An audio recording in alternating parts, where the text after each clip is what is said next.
Hello and welcome to another episode of the Northern Art Podcast with me, Ant Cosgrove. Hope you're all doing very well indeed. If you are new to the podcast, please subscribe on Spotify or YouTube or wherever it is that you're listening. I appreciate any comments, messages, anything like that. It's all very good. Thank you very much. And of course, you can check out the Northern Art page on Facebook and also on Instagram too. A couple of quick shout outs. Thank you, Steve Whitworth and Dave Gunning, for your unwavering support of the podcast. So, time to introduce my guest today. I'm very excited about this one. I'll start off with my usual very basic introduction, probably about 30 seconds long, which does no justice to this guy at all, but we'd probably be here all day if I went through his entire biography. So, here we go. My guest today was born in 1959 in Heswall and grew up in Mells, a village on the northern coast of the Wirral Peninsula in Merseyside. He met Paul Humphreys at Great Mells Primary School and later played with him in several bands. He attended Calday Grange Grammar School in West Kirby and eventually teamed up with Humphreys again to form the band OMD in 1978, which went on to achieve global success and 40 million record sales and counting. In the late 1990s, he put together the girl group Atomic Kitten and later wrote their number one hit single Whole Again. In recent years, he has released more albums with OMD and toured all around the world. He's on the podcast today as he is a massive fan of art, and I'm really looking forward to hearing about how that interest developed, as well as an exhibition and a new book that he's involved with for the painter Maurice Wade. So, let me introduce you to my guest today, Andy McCluskey. Hi Andy, how are you doing? I'm great, thank you, Ant. That's a nice synopsis of my entire life, crushed into 30 seconds. Well done. No problem. Thank you for that. Thanks for doing this, Andy. It's a real honour to have you on the podcast, so thank you for that. I'm going to start off by talking about how I first became acquainted with you, and it's a bit of a sort of bizarre Facebook social media story, if you like. And it was actually, because I was checking through my messages, it was 10 years ago. It was 2012, believe it or not. And yeah, and what happened was I do a page on Facebook called the Northern Art page, which I set up in 2011. So that's 11 years old itself now. And a year after I'd set it up in 2012, I noticed that a painting was coming up for auction called Bessie in Regent Street. Now, this painting was the one that I used as the profile picture for the Northern Art page since the very beginning, and it's always been the profile picture. I'm too lazy to change it, and I've just left it as the same picture all the way through. And it sold at auction. I think I might have gone and seen it actually when it was at the preview before the auction.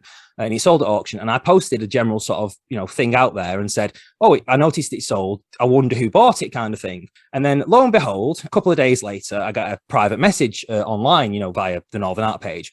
And it was a private profile, so I didn't know who it was. And he said, oh, hi, you was asking who bought Bessie. It was me. And my name's Andy, and I'm a bit of a collector and whatnot. So I was like, oh, right, excellent. So, we had a bit of correspondence and we was having a bit of a chat and a bit of a natter. And then eventually we took it to email. So, you give me email address and we had a bit of correspondence. And I had no idea who this guy was. It was just a guy called Andy who was a collector. I had no idea. So then eventually I kind of noticed on the signature, I think it was possibly on the signature at the bottom of the email, or maybe the email address or something, it was something like the Motor Museum or something.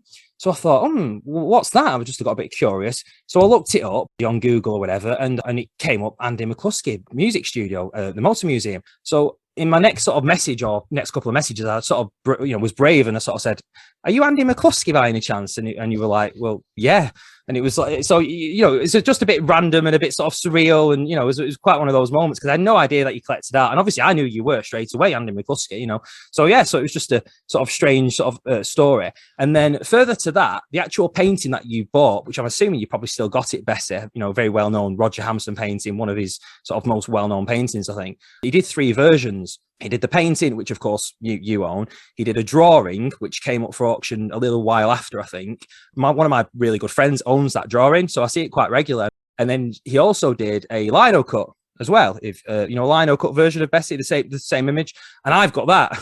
So between the 3, okay, I know where they all are. There you go. We've got all the bases covered, yeah. All bases covered. So there you go. I can't believe that it's 10 years ago now. Doesn't time fly?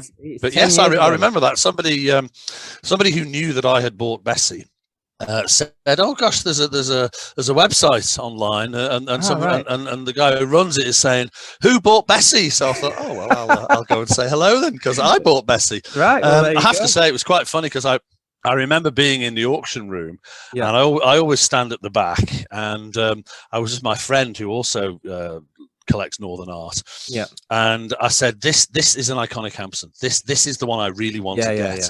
And the price started to climb, and he was actually standing on my foot trying to stop me from bidding, jabbing his heel and going, I said, no, I'm having this. But yeah, it was quite pricey for a Hampson, for a small Hampson, but no, she's still pride of place at the top of my landing. She's still sitting at the top of the landing there. See her every day, and beautiful painting. He's a very good painter. He's a very good painter. Very underrated, I think, Hampson. So just talking about your background, Andy, if that's okay. As a youngster, were you into art then? As a kid, did you get into art quite from a young age?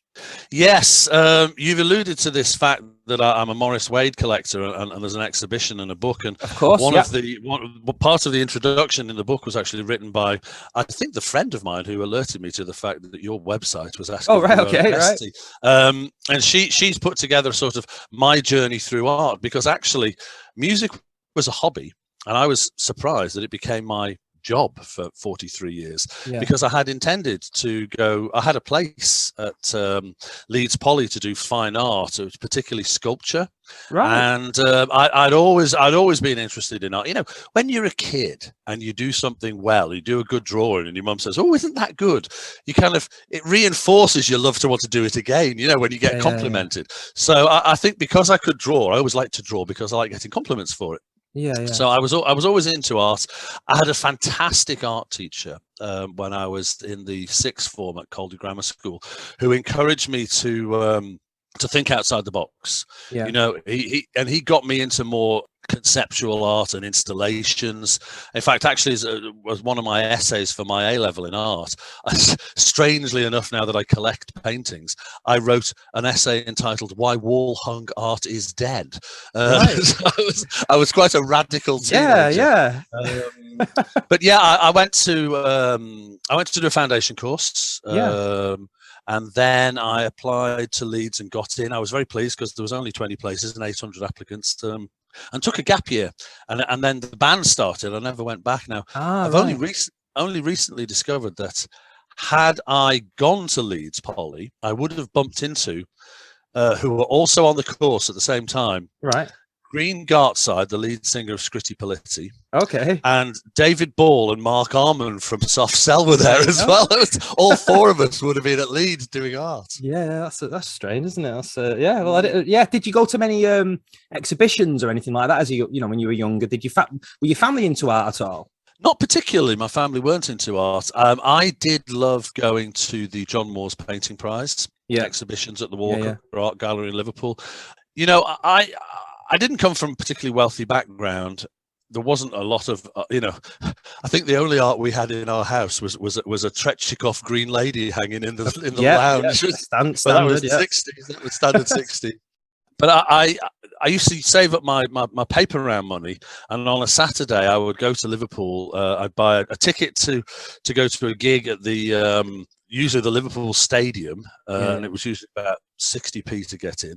I could get something to eat, and during the daytime I'd make a complete day out of it, get my train ticket, and I'd always go to the Walker Art Gallery or what's now the World Museum, but the museum in Liverpool. I just had a whole day in Liverpool of music and art and history, and that was my every Saturday. Yeah, I mean, Liverpool has some great galleries. I think, even Walker's is brilliant. It's one of my favourite galleries. I was there a few months ago. It's an excellent gallery. I also like the Williamson as well. Is quite good. At Birkenhead.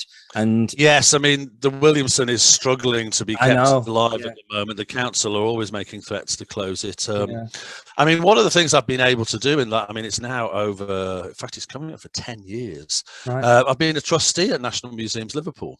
Right. Okay. Which is my opportunity to give back to the museum that educated and inspired me when I was a teenager. So it's been a wonderful opportunity to actually see behind the scenes, and also get invited to all the opening nights of all of the exhibitions and things. So it's been amazing to as a teenager who started off going to the Walker to be able to go behind the scenes. I mean, going in the painting store in the Walker is unbelievable. Yeah. As you know, all galleries, 95 to 8% of what they own is in the store. It's not on the wall. Yeah, what you see is just like the tip of the iceberg, isn't it? You know, it's everything's really sort of in store. It's how it's. I mean, the other one, I mean, I'm a massive fan of the the Lady Lever Gallery at Port Sunlight as well. Yep, that's another one of NML's. Huh?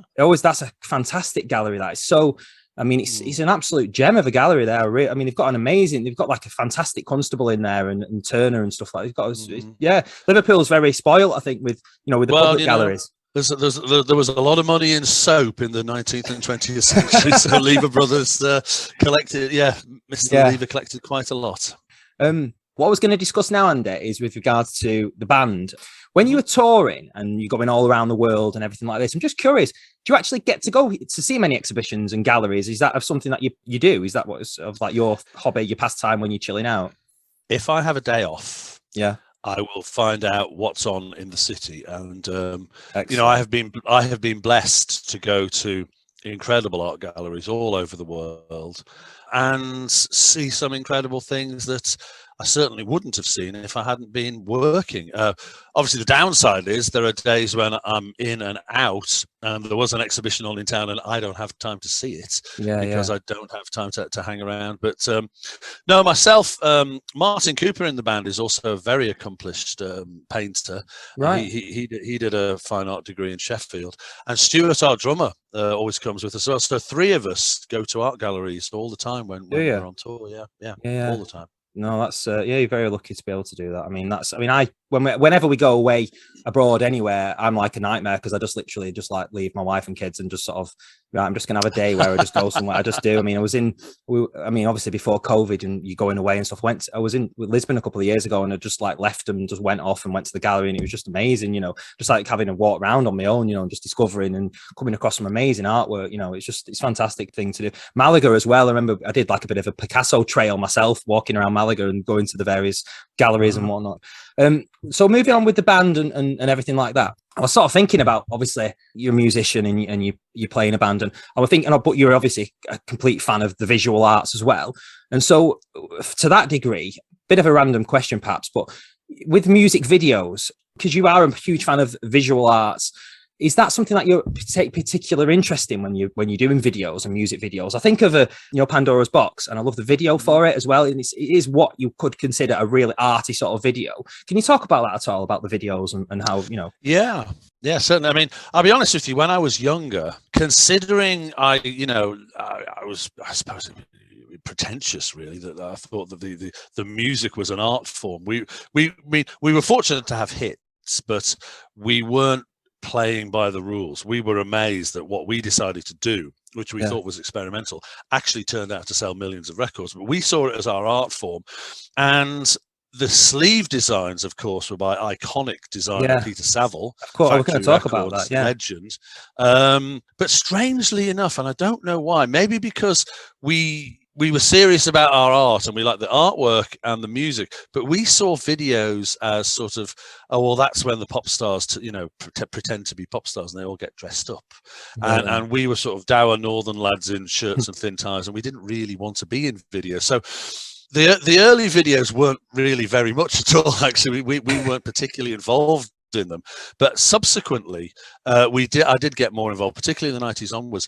The one that you particularly mentioned, Pandora's Box, it's about the silent movie star Louise Brooks. Yes. And a lot of people don't know the name, but if you show them a picture of her, they go, oh, I've seen her with the amazing bob black helmet haircut. Yeah. And Pandora's Box was her most famous film that was made in Germany. And so I wanted to write a song about her. And we wanted to use video footage of Louise Brooks, and I clearly remember that the video commissioning director of the American Virgin Records that we were signed to was like, oh my god, no, we don't want some old dead person in the video, we want some hot young chick. And bless him, the guy who was going to direct it went out and got a copy of the film Right. and edited up images of Louise Brooks and gave it to Jeff at the record company. And he went, yeah, that's the kind of hot chick we want in the video. And he went, yeah, that is Louise Brooks. That is her, yeah. Yeah, well, that's exactly what I meant. You know, these American guys, you got to make them think it was their idea in the first place. But yeah, and then we got access to the original footage and intercut it with myself in black and white, and it is a strong video, because how can it not be with so much of Louise Brooks in it? No, it is a fantastic video, and I think perhaps that's because of black and white, and I think you do have a strong interest in black and white and monochrome as well, don't you? And it's obviously you've guessed, have you? Say the least. Well, there's that, and of course, even if you think of like the 7 Seas and stuff like that, you're all in black and white in that, aren't you, as well, in the video to that, and obviously it's something that's maybe followed throughout your career, I guess. That sort of that interest in that sort of black and white. When I was at art college, I had a penchant for kind of, I think subconsciously I was combining two of my main interests, which were industrial archaeology. Right. I loved old industrial buildings. I had a huge soft spot for beam engines, Newcomen and Watt engines, Watt and Bolt. I mean, I just loved old beam engines. And of course, over the years, all of the parts end up jet black. And I also had a love of kind of stone circles and Mesolithic and Neolithic kind of monuments. And so I was creating my own kind of drawings and sculptures that were sort of essentially a combination of, like, they look like kind of like industrial archaeology monoliths. And so that's where I was heading with my own art. But then the music took over, and then I met Peter Saville, and I realized that he could design sleeves better than I could. So well, I then gave up creating art. Right. Have you still got some of your very old artwork then dotted around? I have. I mean, when I was really young, sort of like 14, I was a huge Turner fan. Right. Okay. Not WR, JMW. Although I am a William Ralph Turner fan as well. Yes. But I did quite a few paintings that were essentially they were just teen rip-offs of Turner paintings. And not so long ago, my son was looking at these, going, Why are all these paintings of yours like dated 1974 and 75, and then you stopped? And I went, well, it's dead easy. June the 24th, 1975, on my 16th birthday, I used all my birthday money and bought my first bass guitar. The end. That's when I stopped painting. Wow, there you go. Although the stuff I did at Foundation College must have been quite good, actually, because not only did it get me into Leeds, but my friend John, who, well, I think quite frankly spent most of his foundation course being stoned or taking magic mushrooms, came to me and said, I haven't done any work. Can you help me out? So my portfolio got me into Leeds, and it also got him into Nottingham University to do a fine art 3-year course. Yeah. And I'll tell you what, he deserved to get in, because they kept saying to him, well, this is great work. But all these sculptures and all these installations and things, he said, who is this guy? Why are you not in the photographs? And off the top of it, he went, oh, that's my mate, Andy. He's exactly 6 foot tall. He was there for scale. And I thought, you genius, that you deserve to be doing a degree just for thinking on your feet. So I got 2 places at university. There you go. Did neither of them. Not many people can say that. There you go. I mean, Peter Saville, like you say, is a real sort of character and a real personality and whatnot. I actually met him once. I think it was 2009. It was in a Manchester Art Gallery. And he did a design that they were selling in the shop, but this is proper random. Wrapping paper. He did like wrap, literally. It was just before Christmas, so it was like November or something like that. And he designed this wrapping paper that they were selling in the gift shop at Manchester. And he was doing a signing of the wrapping paper. So wrapping paper. Yeah, it was signing wrapping paper. For quite a long time, Peter was actually the artistic director of Manchester. Yeah, he was employed to, and I'll tell you what. Nobody knows this, but he designed the multicolored letter M, that you see on all the bus stops. Oh, right. Oh, I didn't know that. Right. Yeah. How cool is that to have something that's iconographic, even though nobody knows you designed it, but it's everywhere. It's everywhere. It's the emblem of Manchester. Yeah. And Yeah, he also coined the great phrase, which I'm very jealous of because I wish Liverpool had it. It said the phrase "original modern" for Manchester, which was Right. a Okay. great combination of words. But Yeah. Once I met Peter, it was obvious that when it came to graphic design, it was no contest. Just let Peter do it. And I mean, he designed some incredible album sleeves for us. Yeah. He's a genius, isn't he? Really. So we'll move on now, if that's okay, to you as a collector, if you like. Mm-hmm. So how long have you been collecting? There you go. That's a direct question. I think the first painting I bought to hang in my own house that wasn't one of my own was probably a big copy of a JMW Turner painting of Venice, right? Which I got from Sotheby's when they were in Chester, in the centre of Chester, and I still own that. And then I was sort of a random collector.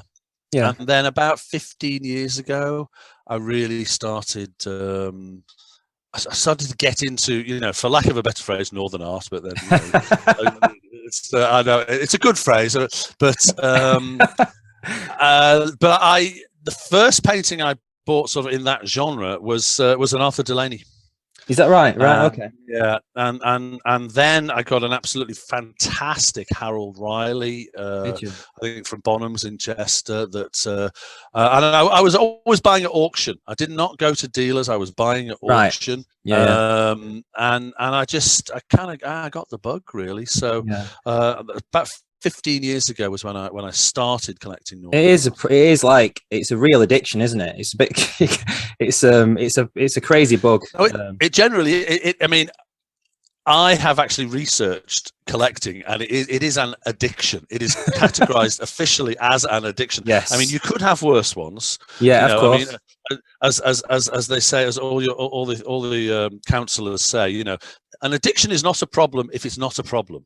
So if it's not affecting your family, your health, or your finances, if you can do it without damaging yourself and other people, then it's okay. Apart from maybe boring them to tears talking about it all the time, which I think is what I do with my wife. Or I do with my family in the house too. Frankly, not huge fans of some of my art, but tough. It's my house. Move out if you want to. Yeah, this is it. This is the thing. I mean, you mentioned a few artists there that you do collect. I know we talked about Roger Hampson. Do you collect Russell Howarth as well? You've got a few of his, haven't you? I've got a few Howarths. I've got Peter Stanaway, haven't you?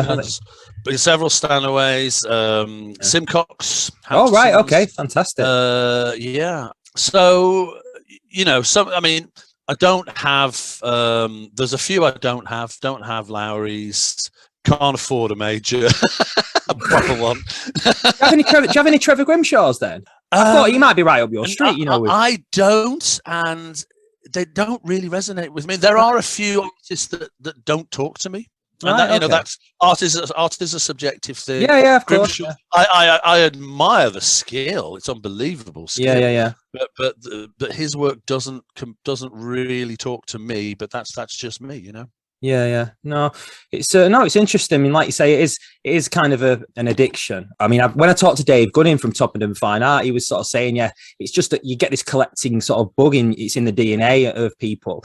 And in fact, it can actually span back to when you're a child as well, because even when you're when you're a kid, you might, even if you do something like, stickers, like football stickers and stuff like that, it can all start from that really. And it can just sort of spiral. You're showing the age difference now. I was collecting marbles and stamps. You were collecting football stickers. Marbles, stamps. Oh, very, very impressive. Okay.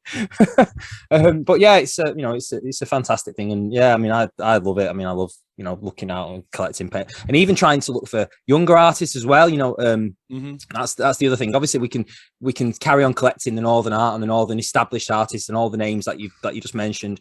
But it's interesting to sort of discover new artists as well, and young artists that are coming through. I think there's that it gives you the opportunity to do that. Certainly Instagram. I think, I don't know if you're on Instagram, but bloody hell, I mean the people that you can find on Instagram and the art is just it just blows you away really. If you can't always go to exhibitions, of course. So now, Andy, we will move on to the Maurice Wade show, if that's okay. So Maurice Wade is an artist, obviously, that you collect from Stoke. He was born in 1917, I think, died in 91, I think, something like that. That's correct, yes. So can you, how did you come across Maurice Wade's work? How did that start? I was looking at the website of somebody who you will know, Bill Clark Art in Hale. I've never heard of him, no. No, never heard of Okay. him. Okay. And I was, you just peruse people's sites, and I saw something that I really liked, and it wasn't a Maurice Wade, but I saw the Maurice Wade, and I just went past it because, quite frankly, the picture I saw, which was pillars at Ravensdale, yeah, it looked like an abstract to me. I didn't get it. It looked like some sort of abstract expressionist painting, because Maurice Wade paintings are quite hard to photograph. Yes. So I just kind of, and when I went into Bill's gallery to buy something else I was interested in, he had this painting hanging on the wall, and it just stopped me in my tracks. Yeah. And also because the light was hitting it obliquely from the front window, yeah, it showed up all of the palette knife work, because Wade exclusively painted with a palette knife. Yeah. And suddenly you got all these different facets and fields of paint application. And as you move around a Wade, it comes to life, because you start to get these different panels and different effects as the light catches a different set of palette knife sort of applications. And I was just absolutely entranced by the painting. Wow. That was the first one I purchased. I'd never heard of him. Yeah. And you know, very few people have heard of Maurice Wade. He only painted about 320 paintings. Is that what it is? And only one has come to an auction house in the last 12 years. Wow. And that was in New York, and I bought it. Did you? Right. You don't see them at auction anymore. Yeah, so that's where it all started back then in Bill's gallery. Yeah, I mean, I remember when we first sort of had like a bit of correspondence like 10 years ago, you even talked about Maurice Wade then to me. I remember you gave me a list of a few of your artists that you collected, and you actually principally said that Maurice Wade is like top of your tree, if you like, you know, for sort of who you sort of love and you collect. And obviously that's carried on since then, I guess, even 10 years ago. Well, he definitely, I mean, Maurice definitely took over. Yeah. I think it's like anything, you know, when you start something new, if you start a new hobby or a new passion, or you start a new collection, you just jump in feet first, and it's kind of scattergun. You don't really know what you do. You just go, oh, I like that, like that. Yeah, and then after a while, you know what you're talking about. You know what you like. Yeah. You start going, actually, I like this person more than that person. I think I'm going to concentrate on this style. This resonates with me more strongly. Yeah. And so, Maurice Wade just started to really be the one that I loved. I still love all the Delaney's and Stanways and Rileys and Simcox, etc. that I own. But Maurice is the one who really seemed to talk to me. Yeah, it's good. I mean, you're extremely obviously, you know, you're very knowledgeable about him as well. So you've obviously learned a lot about Maurice. I mean, he was like I say, still learning more. Still learning more. Yeah, I mean, he was born in 1917, like I say, died in 91. He studied at Burslem School of Art, which so many amazing artists and people have come from. I mean, Arthur Berry, for example, was involved, was from studied at Burslem and eventually went on to teach there. And there was a show on recently for his work, which was a fantastic show. He would join the army, didn't he? I think as well in Maurice in the war. He went, and lived in London for a while, and then moved back to Stoke in the 50s.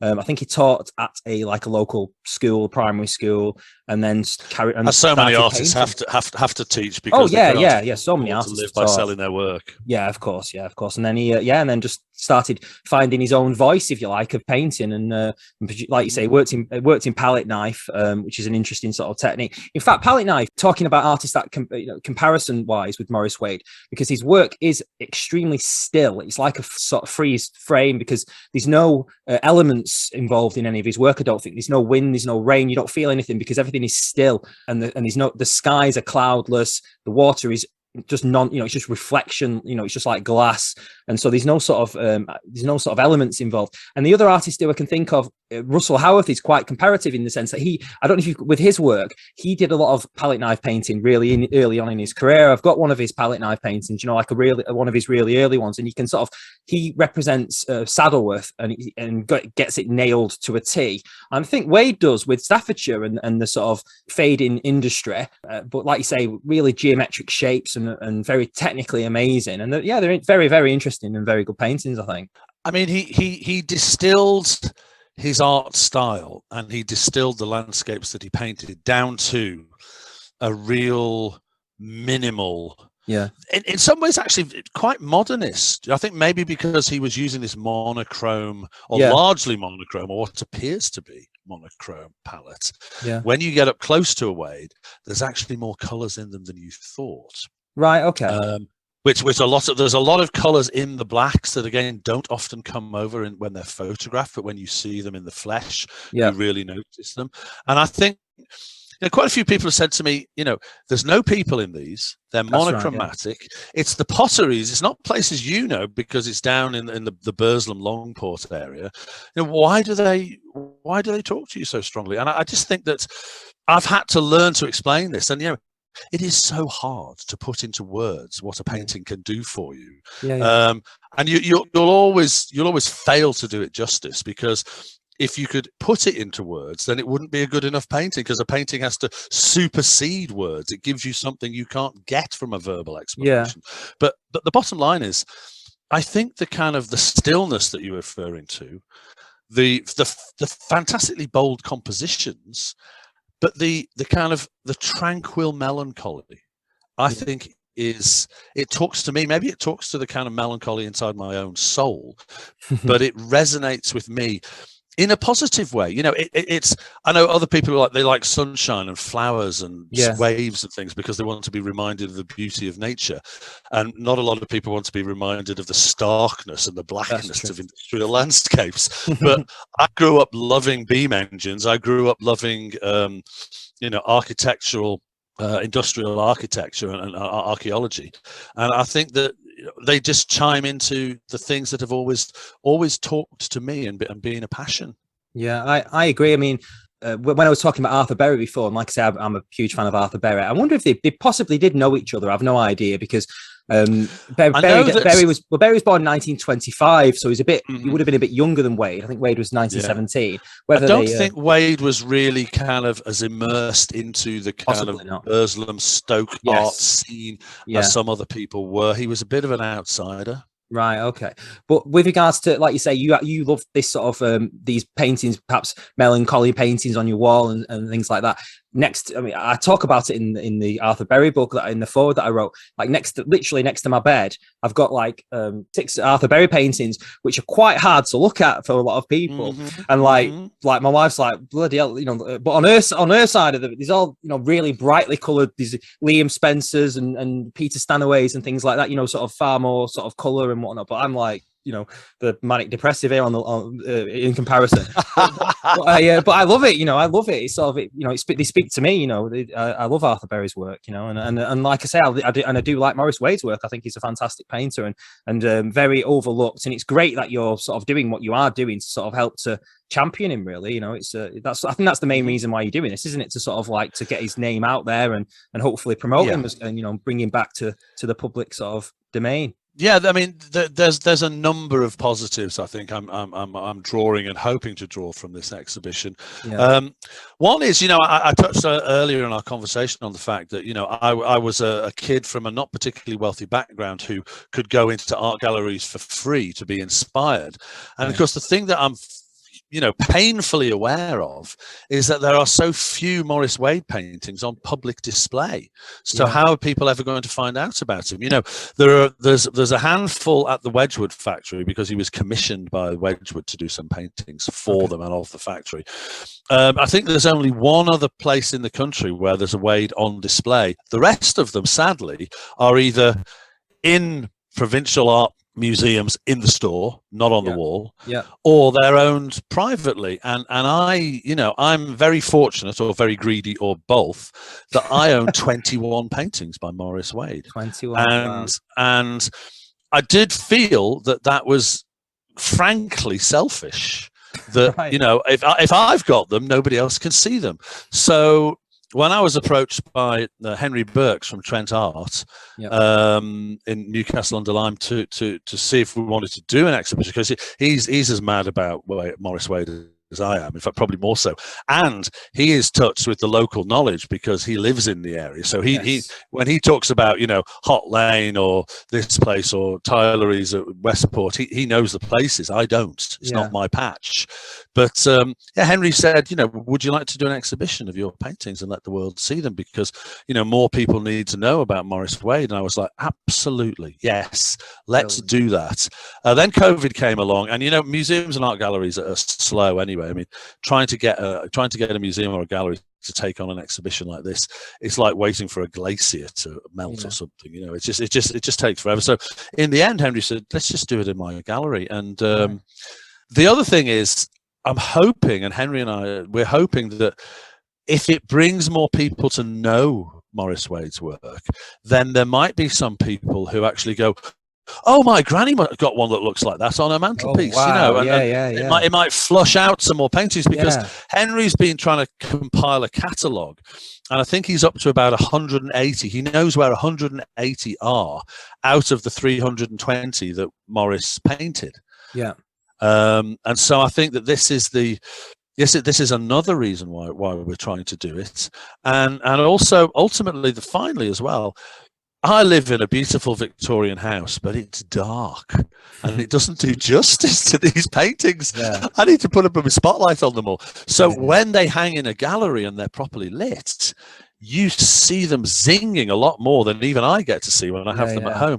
And then finally, we wanted to make a book, because obviously the exhibition will only be on for about 5 or 6 weeks. Right. Okay. And then it comes to an end. Hopefully it serves its purpose. It raises Maurice's profile. People hear about him a bit more. There's a bit more talk about him. And then at least the book then lives on afterwards, that people can look at the book and go, oh, okay. And it's there as a permanent record. There's something that you can see without having to go to the exhibition or have to be reminded by attending the exhibition. So so there's lots of things we're trying to achieve in this short, small exhibition. Yeah, I'm looking forward to getting the book. Obviously, like you say, the exhibition starts at the end of March. I think it's the 25th of March. Yes, the 25th, on the Friday evening, is the first night. And then on the Saturday, I'm going to do a book signing at the gallery.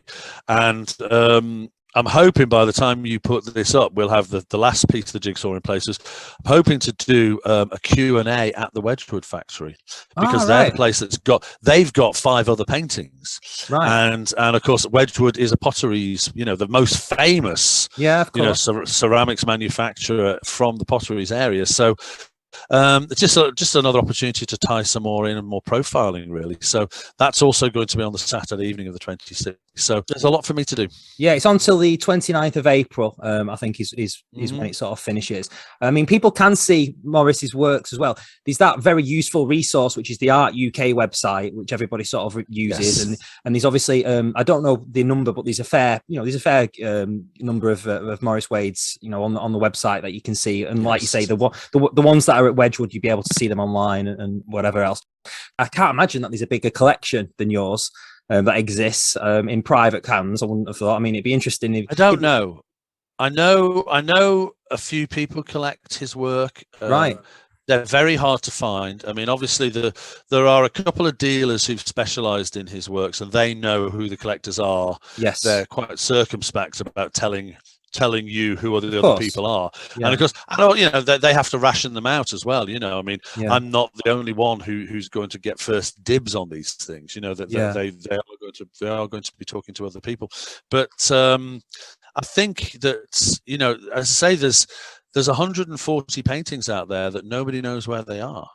He didn't paint many. I mean, if you look at the output, not a lot, is it? That's not a lot. Lowry's the thousands or Delaney or Isherwood or Lowry. Yeah. But I think maybe that's one of the things I really like about Maurice Wade. I think he was careful and fastidious. I mean, Henry at Trent Art has quite a few of his drawings that are actually going to be for sale at the exhibition. Right. And to see the way he composed his drawings, blocked them out into squares, ready to transfer them, he took his time. He was presenting paintings that were real places. They weren't like, and it's not a criticism, but they weren't like Lowry's where they were sort of imagined. He might have a series of ideas in his head, but he will create something that was an imaginary landscape. Maurice Wade, it was something that he had drawn from real life and is transferring from his sketchbook onto a big. And I think for me, I mean, I know I'm a fan and I will blow the trumpet very loudly, but for me, I think that's why he had such a strike rate of successful paintings. Yeah. You very rarely see an average Maurice Wade composition, and you almost never see a dud. Whereas, you know, you see other artists and you kind of go, I like his work, but that's not one of his best. You know, you get quite a lot of those. He might have been very selective with what he actually released into the world. I mean, some artists in art history have always done that. You know, they've sort of like, they've only wanted to put out their best examples of work, and the others they've literally just destroyed and they've just painted over and they've just said it's not good enough, it's not going out. You know, so there could be that element as well with Maurice, because like you say, there isn't a lot out there. 300 and something is such a small sort of you know, output really. Of paintings. I mean, it really is. I mean, it's kind of, you know, it's over the period where he painted the large landscapes. It's you know, it's slightly less than 10 a year. So it's one a month. You know, less than one a month. So he wasn't prolific, but it was quality. And you know, the other thing, I'll be honest with you, Ant, is that, you know, I've got some great paintings, but I don't have the best Maurice Wades. I've seen others that I wish I had. I was salivate over, you know, but I've never. But you know, other people own them. This for me is just. I described this to Henry. I feel like this is like the John the Baptist exhibition. You know, this is what he's capable of. This is the exhibition that will hopefully come before the bigger exhibitions, where people start to go, oh yeah, well, I've got a Wade, you can borrow mine, and maybe you know, that's good. Somewhere somebody in a year or 2 or 3, 4 years time will say, right, this guy is now getting momentum. People are talking about him. We're finding these paintings. He's a lost artist from the Potteries area who should be better known. Definitely. I had a funny one actually. Urban myth. Somebody said to me, apparently Robbie Williams from Take That has a couple of Maurice Wades. What? I went, okay. Well, I went, hello. Listen, Robbie grew up in Burrs, of course. So you know, why wouldn't he? You know, Port Vale fan and all that, So fortunately, my touring agent is Robbie Williams's agent. So I don't know Robbie, never met him, but I said, right, I sent an email to my agent saying, bit of a stranger on this, but can you bang an email off to Robbie and ask him if he's got 2 paintings by Maurice Wade? No way. And I got an email back the next day from Robbie saying, all right, mate, sad to say, I've never heard of Maurice Wade. Why have I never heard of Maurice? No, why have I never heard of him? I love these paintings. He obviously Googled him as soon as he'd seen them. And then he went, I need to have one of these yesterday. Where can I get one? I said, mate, never come for sale. But who knows? God. If this exhibition flushes some out. So now you've created another competitor for Maurice Wade's now. You do realise. I know. All I'm going to do is push the prices up, and I think Robbie can afford more than I can. So. Never mind. Anyway, that's just literally just last week. But there you go. There's a typical kind of, you know, music industry urban myth anecdote. You know, when you look into it, it's absolutely not true at all. But, Well, I hope there is other exhibitions that come off the back of this, because I mean, Stoke has the Potteries Museum, and I'd hope that they do more, you know, promoting some of the art. It's from fantastic artists from Stoke in the 20th century. I know, and they've got stuff in their storeroom that never comes out, including Wade's. No, I really do. I really do hope that it will start to. Because this will be the biggest show since he died, I guess, of his work. I mean, it's only 20 paintings, or has there been? I wouldn't imagine there's been much more since, you know. No. I mean, I have to also give credit to David Powell from Phillips Art, because he seems to be the one who basically rediscovered Maurice Wade when he'd gone quiet. Really, he saw a work at auction, fell in love with it, tracked down Maurice's widow Margaret, who was alive at the time.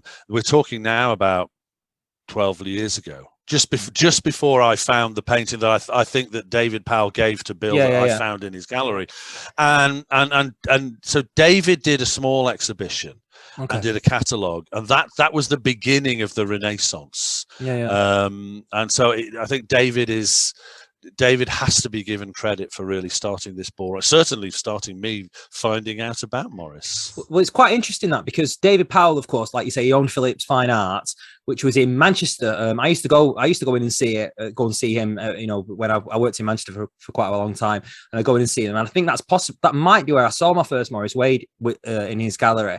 And obviously, like you say, he rediscovered him, if you like, saw some work at auction by Wade and was like sort of enchanted by it and loved it and everything. But prior to that, years before, the same building where he had his gallery, David, was famously the Tib Lane Gallery. That was it's in the same. It was on Tib Lane. Imagine now, Tib Lane is like the most legendary art gallery in Manchester. You know, you still come across paintings now at auctions with Tib Lane Gallery labels on the back, and you sort of, a bit of a deep breath when you see one, because they had some amazing artwork sold through Tib Lane, like Gwen Johns and Walter Sickert's and huge, but also some of the northern art. You used to sell Lowry's for like 500 quid and things like that. Back in the day, but they actually had exhibitions for Maurice Wade as well in the early days. So for the two gallerists who've owned that gallery to both be attached to Maurice Wade, it's just a strange sort of coincidence. I think there were solo exhibitions at Tib Lane for Maurice Wade back in the day. I've never seen any of the catalogues, but that'd be interesting to try and track down some of the catalogues as well. Some of the early exhibition catalogues of Wade. Yes, it would. I mean, I know that they had a few in London. And I'm just Thackeray, I think Thackeray? It was. Yeah, Thackeray, that's right, yes. Yeah. And I think that Henry's got one of the catalogues, which I'd like to see. But it's, sadly, it's a bit of a detective story. And you just think, how did somebody who created such powerful paintings get lost to the public? Well, it's basically because he made 320 paintings. They were all purchased and they went to ground. They're not hanging in galleries. They're not in the main halls in all the different galleries. So, and he doesn't come to auction. I mean, if you go to an auction, a specialist auction of Northern art, you can guarantee, it's going to have, 5 Delaney's and lots of Lowry prints and things that claim, all the usual suspects. You never see a Maurice Wade ever come up at auction because there's so few of them. It's so true. Painted, less than 10% of what most other artists. I was chatting to a friend of mine who owns a gallery in Poynton. Ed Perry is like one of the nicest guys, and I said, and he's been dealing for years and years. And I said to him, have you ever come across a Maurice Wade? And he said, I've never ever been offered a Maurice Wade in the entire time he's been dealing. He said, you just don't appear. It's like he's proper gold dust. No. Henry at Trent had a lucky one a couple of years ago where the lady who lived next door to Maurice Wade in Longport Road had several paintings of his. Wow! And I think she was moving, and she had the removals people in, the house clearance people in, and she was just she was downsizing or something. And she had, I don't know how many, I think she had about 8 paintings. And this guy probably didn't recognize them either. And I think he said, "I'll give you 40 quid each for those if you want the flogging of love." It's like she got a really lucky escape there that she didn't take the money. Wow! But so it's so that was probably one of the biggest collections out there at the time, and that woman had no idea. Yeah, and that's because she lived next door to him. I don't know whether she got given a painting for looking after the kids or walking the dog or something. Yeah, it could be. I mean, I really hope that, like you say, the outcome of this exhibition is more work comes available, and it's all about just part of his story, isn't it, of Wade, and keeping it going, just keeping them. He's building momentum about an artist who isn't here to champion himself. Yeah. So that's what it's about, really, isn't it? And it's good that you're passionate about it. That's it's all I can do, because the sad thing is that there isn't the volume of traffic around Wade, because you don't see them in galleries, you don't see them at auctions. You just, there hasn't been a big book. I mean, this exhibition book hopefully will be the precursor to a full kind of catalogue resume, which might be happening. I hope it is. That'd be good. But we got to track these paintings down. I mean, they're in all sorts of strange places, like, the British consulate in Dusseldorf has got one. How did it get there? They're in strange places, Right. But I mean, also there's he did do, like a lot of artists, he did do commissions. I mean, I've got 2 paintings that from the Manchester area. I've got one of Slade Hall. Okay. And a timber frame building, and I've got one of the shambles in the centre of Manchester. Oh, right, okay. That Maurice Wade painted.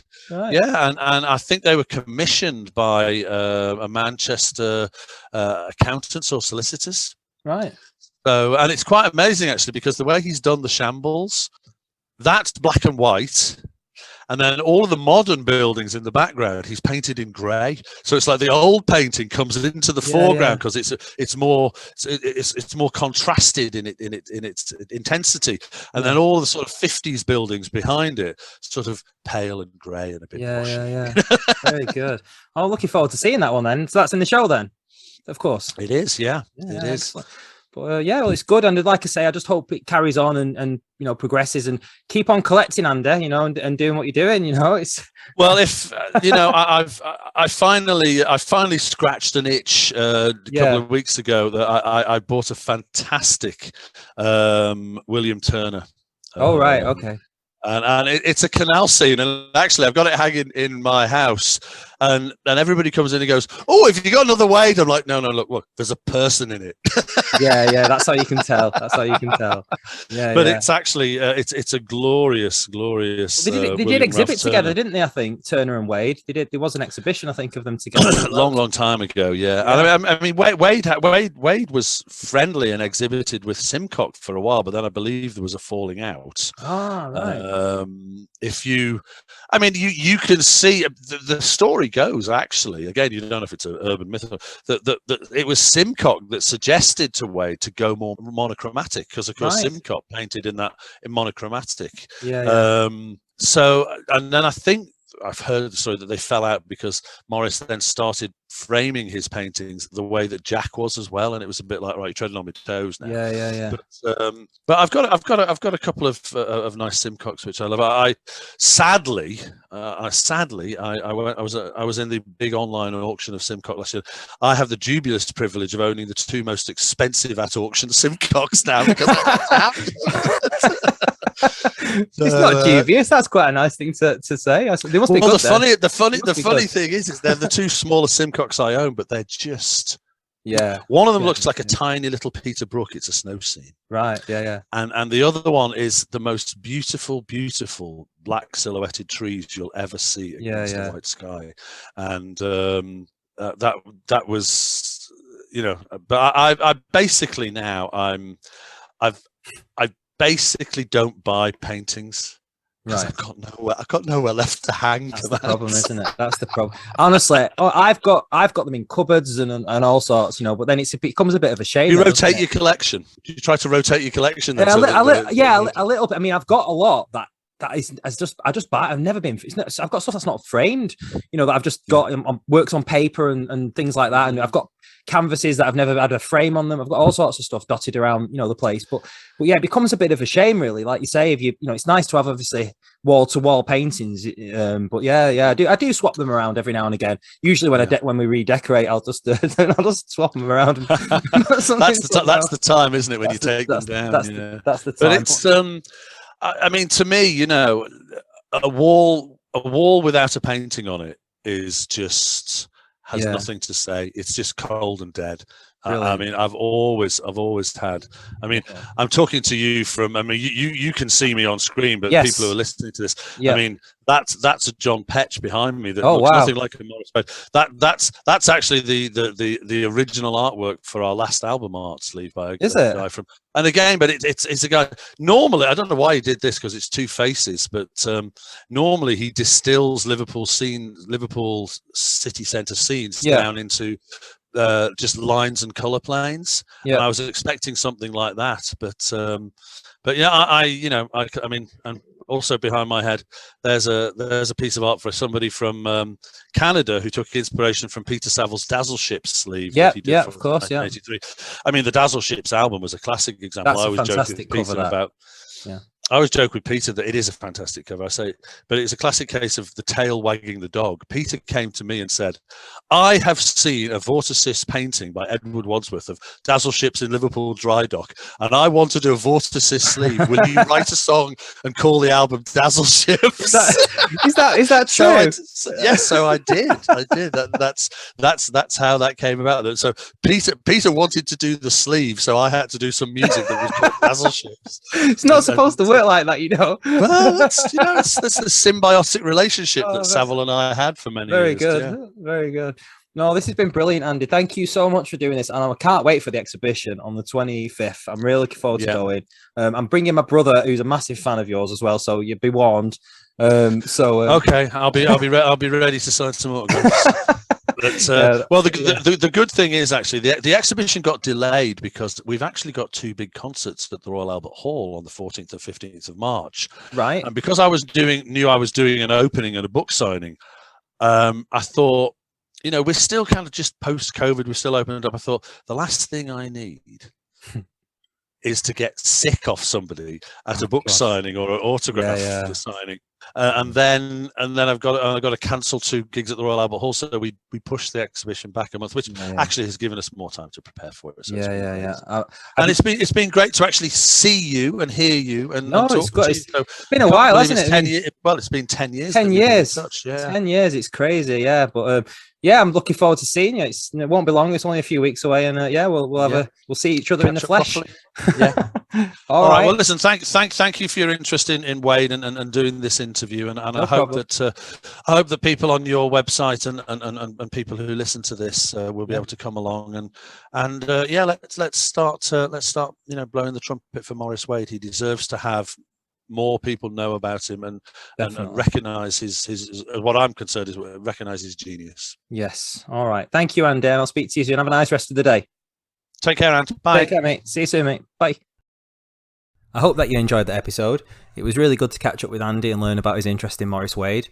I'd recommend checking out the Trent Art website for details of the exhibition, and if you're listening to this after it's finished, I'm sure that you could still pick up a copy of the book via their website or the gallery. Just a little extra note about this episode. I've since learnt that Maurice Wade and Arthur Berrett did in fact know each other, and that Maurice attended Arthur's evening classes in life drawing. That information comes from Arthur's widow, so there you have it. Thank you for listening, and I hope that you've enjoyed it. As usual, I'll post some images relating to the episode on the Northern Art Facebook page and on the Instagram page too. Any likes, comments, shares, messages, follows, anything like that is very much appreciated. You can also subscribe to the channel on Spotify, YouTube, or wherever it is that you listen to your podcasts, and then you won't miss out on any episodes I upload in the future.